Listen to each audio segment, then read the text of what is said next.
村井さんは何のためにここに来てるんですか？はい。警戒区域です。息子の野球のボール探してるんです。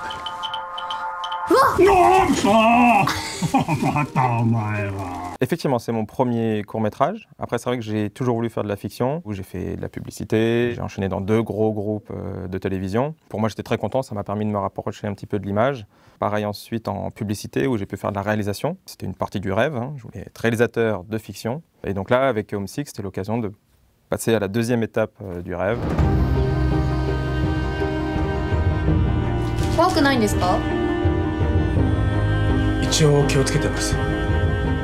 Home Six, je pense que ça a démarré avec le tsunami, forcément. Je suis tombé sur une série de photos qui avait été prise par un Français qui s'appelle Guillaume Bression, qui ont été prises dans la no-go zone à Fukushima. Et j'ai trouvé que visuellement, c'était tristement hyper dramatique, mais aussi tristement hyper esthétique. La catastrophe m'avait impressionné, c'est sûr, mais j'ai eu un enfant entre-temps, en 2012. Voilà, le film parle de relations père-fils aussi, avec pour toile de fond cette catastrophe. Je pense que ça a mis un peu de temps avant de mûrir et avant que je puisse coucher tout ça sur papier.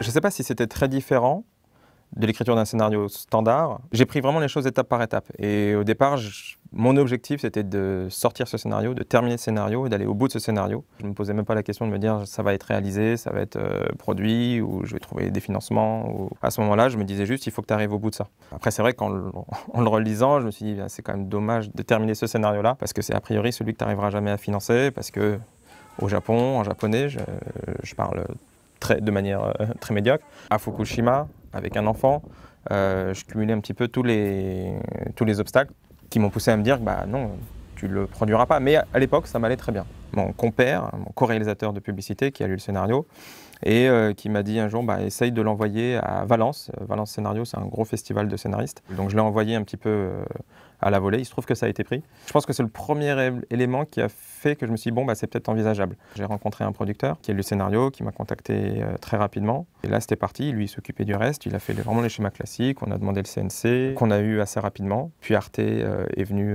se joindre au projet. Et on avait le gros du financement directement en quasiment 6 mois. Quand on a commencé à chercher du coup un producteur exécutif au Japon, dont on allait de toute façon avoir besoin parce que c'était compliqué de venir produire en tant que Français au Japon sans passer par quelqu'un de local. Et c'est là que ça s'est compliqué parce que le sujet étant ce qu'il est, on a essuyé pas mal de refus, les gens s'y intéressaient, mais tout en nous disant entre deux lignes que c'était un sujet qui était touchy, c'était une blessure qui est encore ouverte, qu'il y a encore un tabou autour de ce sujet-là. Du coup, toute cette partie pour trouver ce producteur exécutif au Japon, ça nous a pris quasiment 1 an, peut-être même un petit peu plus.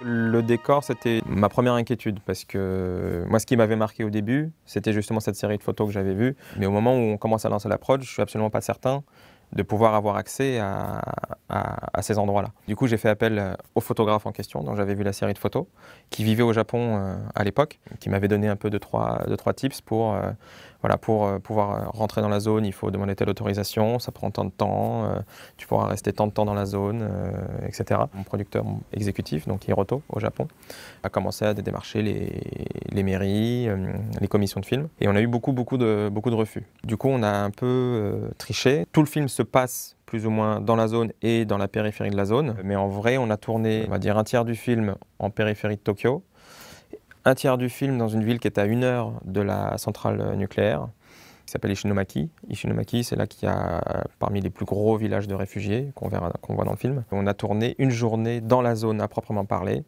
en équipe extra réduite, le chef opérateur, moi et Tetsuo, un assistant de production. Et on a fait tous les plans, des plans de coupe, les plans d'extérieur avec la voiture qui circule dans les rues, d'autres plans qui sont finalement pas montés dans le film.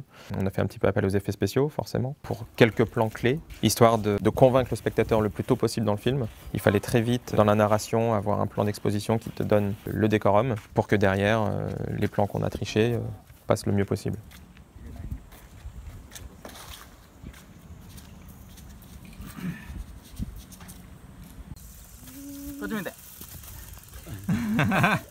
Pour la relation père-fils, je comprendrais complètement qu'on me dise que ce que j'ai mis dans le film est assez naïf. On est sur une émotion qui, selon moi, est assez simple, assez pure, mais c'est ce que je recherchais.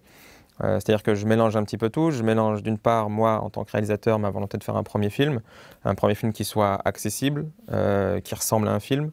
Et je mélange, en tant qu'auteur, la volonté de mettre ce qui, moi, me tenait à cœur au moment où j'ai écrit ce film.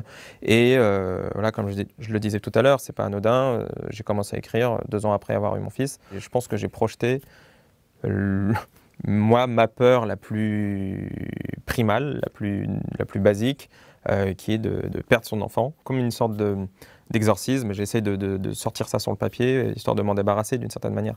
J'imagine que c'est quelque chose autour de ça.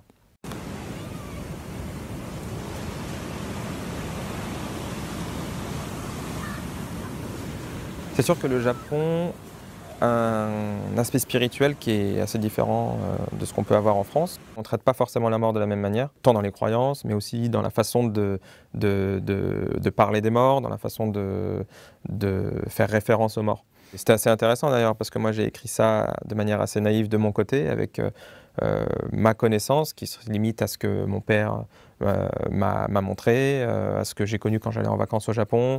Et donc j'ai écrit avec ce souvenir un peu flou, peut-être même erroné de tout ça. Et c'est en me confrontant justement au travail sur place avec les équipes que je me suis rendu compte qu'il y avait un gouffre entre la perception de la mort au Japon et en France. En plus, au-delà des croyances en tant que telles, visuellement, je voulais retrouver un peu cette magie, cette poésie qu'on peut retrouver dans ces fêtes qui existent vraiment, où toutes ces lanternes se baladent sur la rivière.